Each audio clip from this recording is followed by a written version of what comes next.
Hello, my name is Michael Miller. I'm a sociologist with the Department of Sociology at UT San Antonio. And this tutorial I'll provide an overview of an RSS website I've assembled for sociology students and faculty. While you may not be all that familiar with RSS, no doubt you're familiar with the RSS icon, which is typically seen at websites.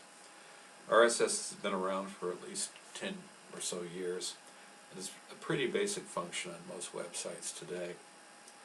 There are many RSS reader services, but the one I'm using here is called Protopage. Protopage is free and user-friendly, and also I like it because of its simple design and clean display. The term RSS stands for Rich Site Summary. You'll also often see it in the literature translated as really simple syndication.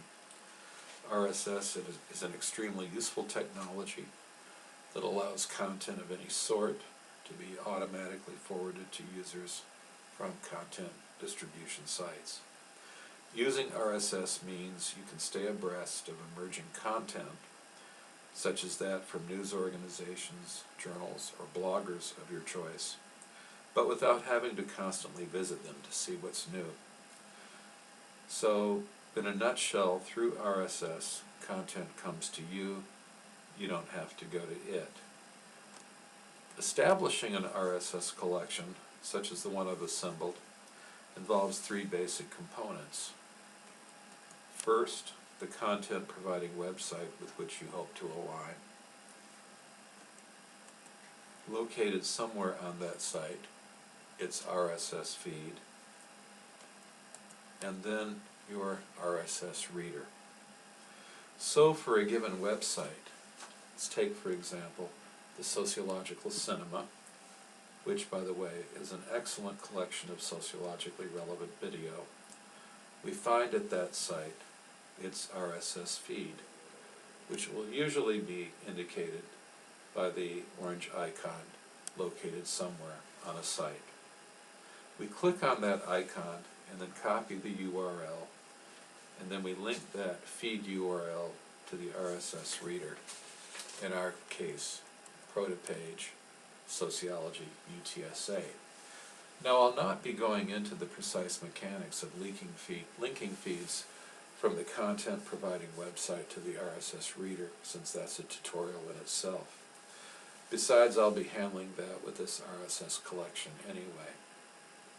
So let's just go from here to the Protopage reader I've assembled. And here we are at Sociology UTSA.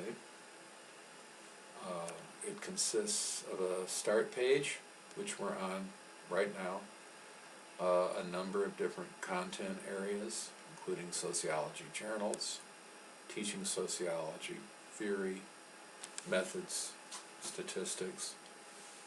I've got one on data visualization, and then I've got a series, by no means exhaustive, but a series of specialization pages: deviance and crime, family, marriage, gender, population, race, ethnicity, religion, stratification, and so forth. Also included are pages on a number of related themes, such as visual resources, video collections from YouTube specifically, social justice page, sites running across the political spectrum. If you're interested in injecting humor into your courses, I have a humor page with all sorts of funny websites. I have a page that deals with faculty matters related to the profession in particular. I also have a page related to general media, which you can refer to. Obviously, some of these folders or topics fit together pretty closely. If you're interested, for example, in teaching a research methods class, certainly the methods and statistics page would be relevant to you, as well as the page on data visualization. and perhaps the page on visual resources.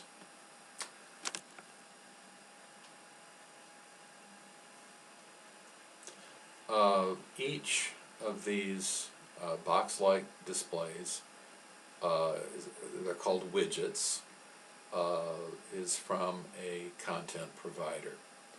In this case, the online magazine Pacific Standard. And we show the latest entry item, the top entry item to be the latest entry item.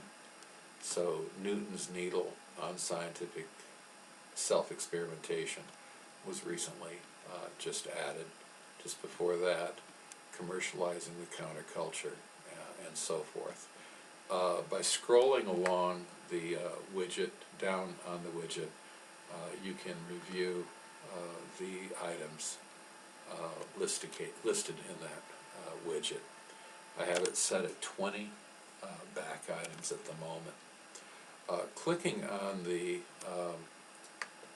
item, of course, will bring you directly to the website so that you can inspect that article. I've arranged the widgets in alphabetical order, vertical alphabetical order, so we go from Apophynia to a backstage sociologist,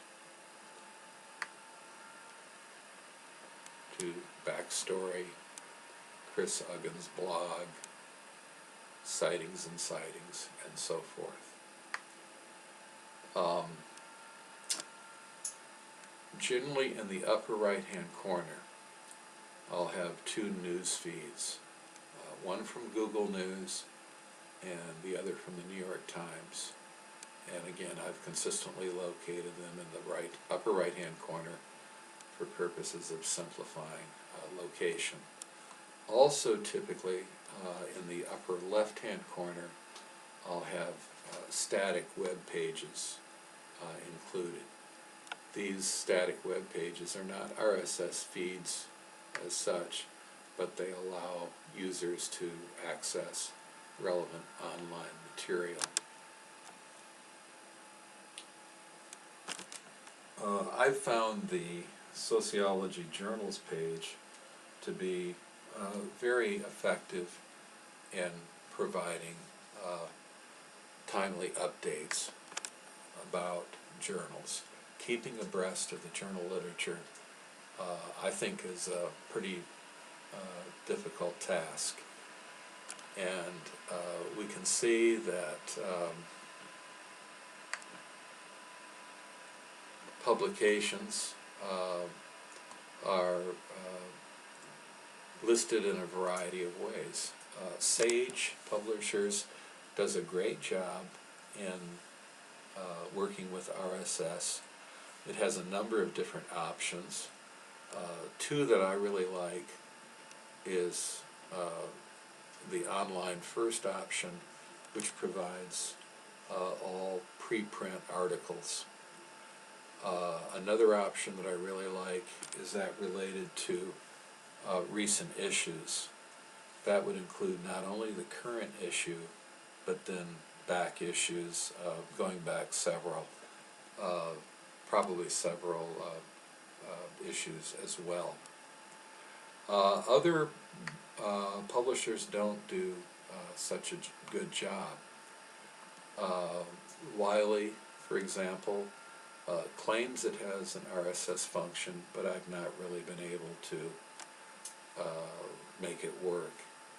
But nonetheless, I include the static web page, and I can move that over on this side, which allows me then to easily access by grabbing that lower right hand corner and expand out that web page, and we can see that it provides a listing of current issues as well as early view articles, and here we go, those that are in preprint form. So the journal's RSS, I think, is a very important page to keep up with for purposes of research in particular. I would encourage you to use sociology, UTSA, as you see fit.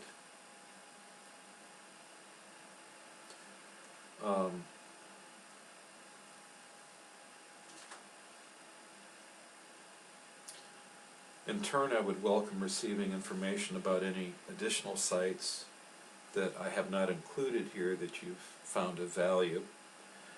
I also would encourage you to develop your own RSS collection. I think the one I have here is probably too large and unwieldy for many users to monitor. And besides, you'll likely want to have a collection you can tailor to your own interests. As you develop your own collection, begin by selecting some of the sites included here. Note also there are numerous tutorials available online that will help you set up an RSS reader. But certainly feel free to contact me should you have questions about building your own. Again, in my opinion, RSS is critical for systematic monitoring of web content. Creation of RSS pages allows for access to resources of significant value to faculty and students. RSS can promote numerous teaching and learning objectives. Particularly, it helps users stay current with emerging scholarly articles, news stories, blog posts, and multimedia. Although I've used Protopage, certainly there are a wide variety of reader services, and virtually all of these are free and can be easily adapted for use by various entities, including professional organizations, libraries, academic departments, and individual faculty members and students.